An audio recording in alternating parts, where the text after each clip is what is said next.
Journey through Haddonfield. Initially, John Carpenter and Deborah Hill championed a script by Dennis Etchison, who under the name Jack Martin had previously penned the novelizations of Halloweens 2 and 3. Halloween was banned in Haddonfield, and I think the basic idea was that if you try to suppress something, it will only rear its head more strongly. By the very attempt to erase and repress the memory of Michael Myers, they were going to, ironically, bring him back into existence. It was at this point that the legal battles began. At stake was the ownership and direction of the series. The legal specifics I'm not sure of. I know Carpenter pretty much divorced himself from the whole Halloween idea and the studio for a number of years. I received a call from Deborah Hill, and she said, Dennis, I just wanted you to know that John and I have sold our interest in the title Halloween. What most people really are looking for is what Michael's going to do and how's he going to kill people and stuff. Walking around in a mask and a jumpsuit, not talking, all he does is stalk people, and that's got to be the main attraction right there. I remember when Halloween 4 came out, I was in line to read for the lead, I think in Nightmare on Elm Street, and I was glad I got this one, truly. It's been, it was great. The late 80s brought forth the special effects era, and even though Trankis initially wanted to bring back the almost bloodless style of the original Halloween, audiences were demanding a bit more. Halloween 2 is the last time you've seen him, and he's still just more or less a human being with a butcher knife. And in Halloween 4, suddenly he's killing people by shoving guns up through them, and he's crushing people, lifting people up and crushing their necks. I know that when we pulled apart Earl's neck, Mustafa, who was a stickler for, we don't want too much blood. This is not a Friday the 13th movie. This is a Halloween movie. I understand that when we were doing Earl, he kept saying, more blood, more blood! Everyone keeps on thinking there's a dummy or a prosthetic, something put on my face, and there wasn't. It was just George and lighting kind of doing this thing, and he was just like sticking his thumb in there, and they're tweaking the lights, and they're like, yeah, that looks creepy. And then they added sound effects. And then you see the movie, and I'm like, God, that didn't cost them anything to do. The budget necessitated one major change. Jamie Lee Curtis was now a big Hollywood star, so they needed to find a new character for Michael Myers to pursue. The story was written so that Laurie Strode had been killed in a car crash, survived only by her daughter Jamie. The killer's new target. And Halloween 4, she's younger, and she doesn't know very much about this guy, her uncle, and she's just mainly running from him and trying to get away from this killer. I was banging on doors for someone to help me after I got lost trick-or-treating or something. So 4 o'clock in the morning, you're hearing a little girl screaming through the streets, and somebody called the cops.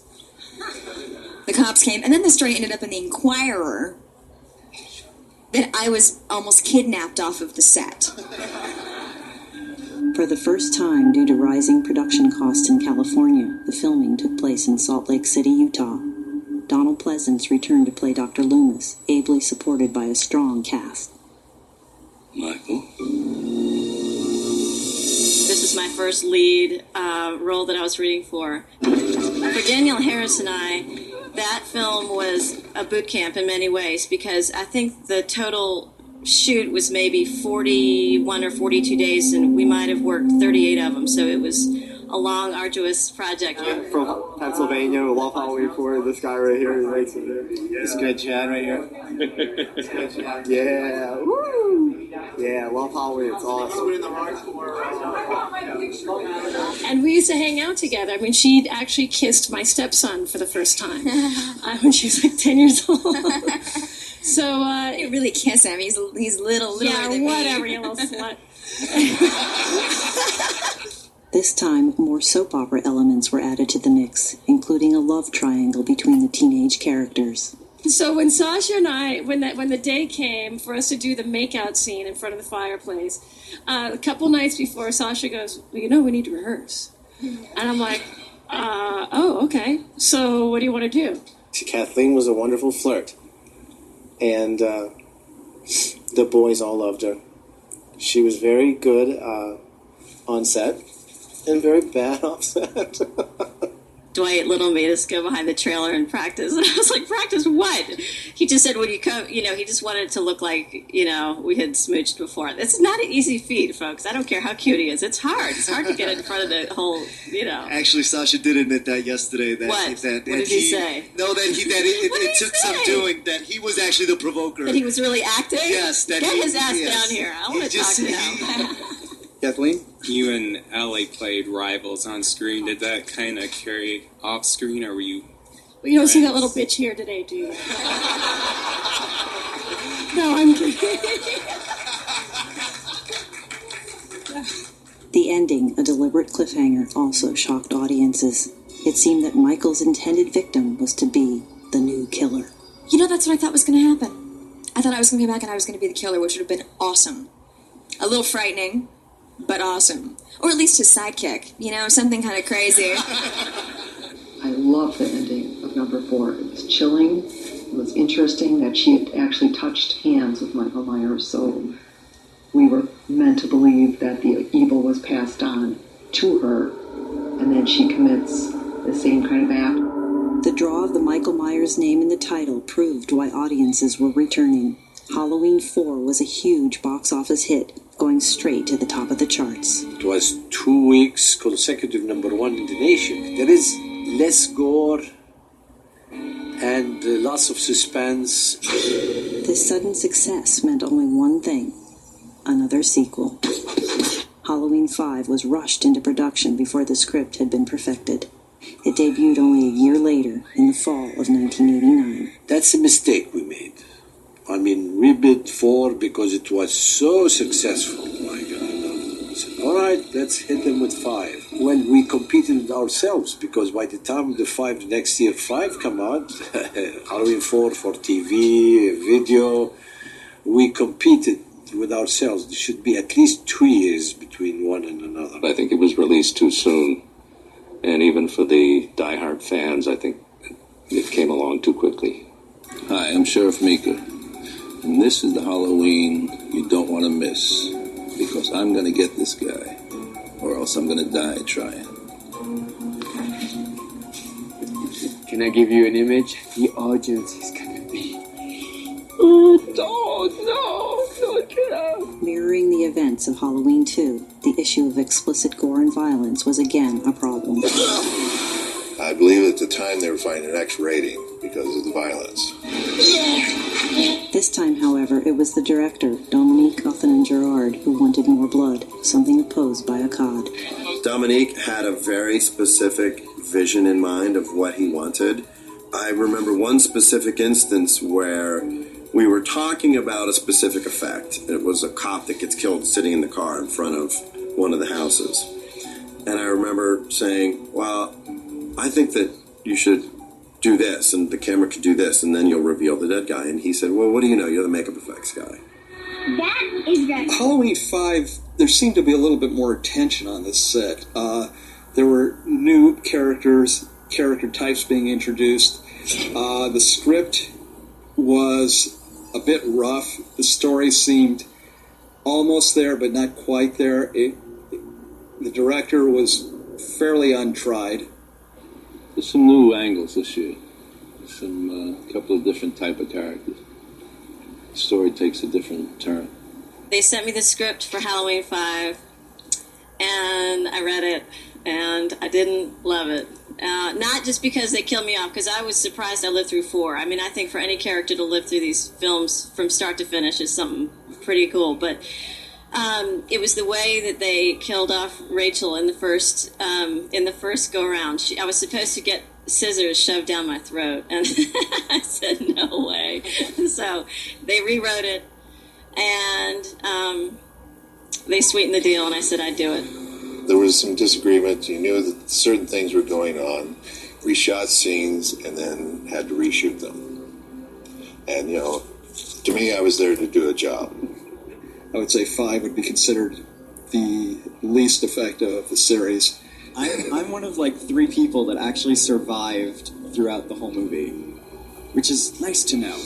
Don't kill the child. It's not right. But I do get run over by a car. Why is is there a mute kid in this movie, man? Why is there a mute kid in a Halloween movie? I got it, my Tina! You don't even know where she is! But I do. Can I have the broom, please? Thank you. We just got yelled at because we're making too much noise. I just let them know that. I don't care. We're having fun. Are we really? Are we really having fun? Help me! Please!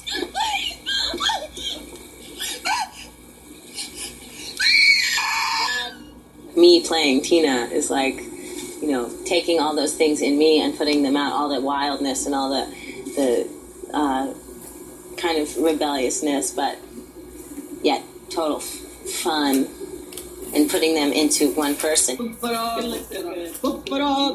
Tina, the character of Tina. In all of my experience with horror films, the character of Tina has been the only character where I wanted to choke her a lot. This character in particular, I think, is different than other characters in horror movies, and just her sense of fun and values and like craziness. I would say it's a good catch for a role. She's just like loves to be the center of attention and loves to like have people watch her. The characters are common characters that everyone lived what they're living in this film, except that there's the pressure of Michael Myers behind them.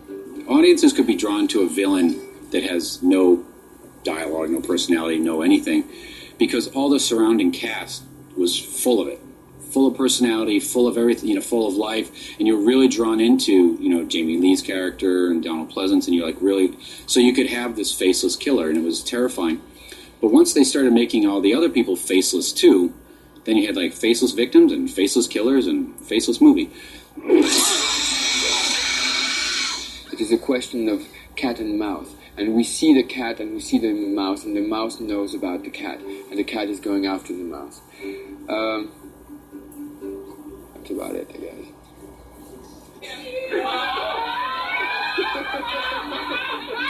When Michael Myers is after me, Jamie sort of feels like scared and frightened very much.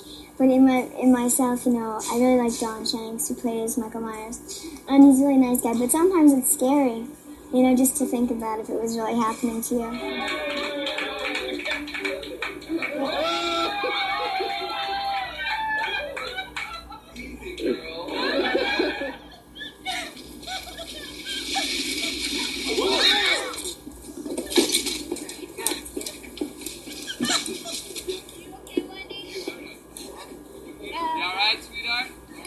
Halloween 5 was the least successful entry in the series so far. Outside of North America, the film went straight to video, and for the recent stars, problems began in the real world. I actually was stalked for a while. He was really pissed off and said he was going to find me. There was about 2 weeks when he was staying somewhere in Hollywood at the Hollywood Bungalows that were pretty uncomfortable, and I was actually sleeping with a gun underneath my bed during that time. Coming out. Coming to get you. It allows for expression rather than perhaps deviant behavior in real life. So I think it's provided an outlet for people through the years that perhaps they wouldn't have had otherwise. Halloween changed my life. He's the best, he's the king of horror, and always will be. I've been a fan ever since I was a kid and I saw the first one. I've been loving the franchise ever since. Me and my brother have probably watched Halloween over 50 times, and every time you watch it, it still has the same effect. Without a doubt, I'm the biggest Michael Myers fan of them all. I said, I'm the biggest Michael Myers fan of them all. A lot of people have tattoos. They put them on their shoulder, on their back, on their legs, up here on the arm. People can't see them. I put mine right out in the open where you can see it year-round. I have a stalker. I do. He hasn't contacted me in a while, but I do. I think it stemmed from back in the beginning of my career, which would have been the Halloween movies. He hired a private investigator when I was 18 and found out my home address and drove with his father and his father's girlfriend from Houston, Texas, to my home and knocked on my front door with a 9mm and a sawed-off shotgun in the trunk. Some people, their whole education is movies. that's what they do. They sit home and they watch TV or they look at the news and say, "Oh, I saw it in the news. It has to be true." Man, he really freaked everybody out. And he freaked me out. Ever since I was a kid, I've been watching these movies.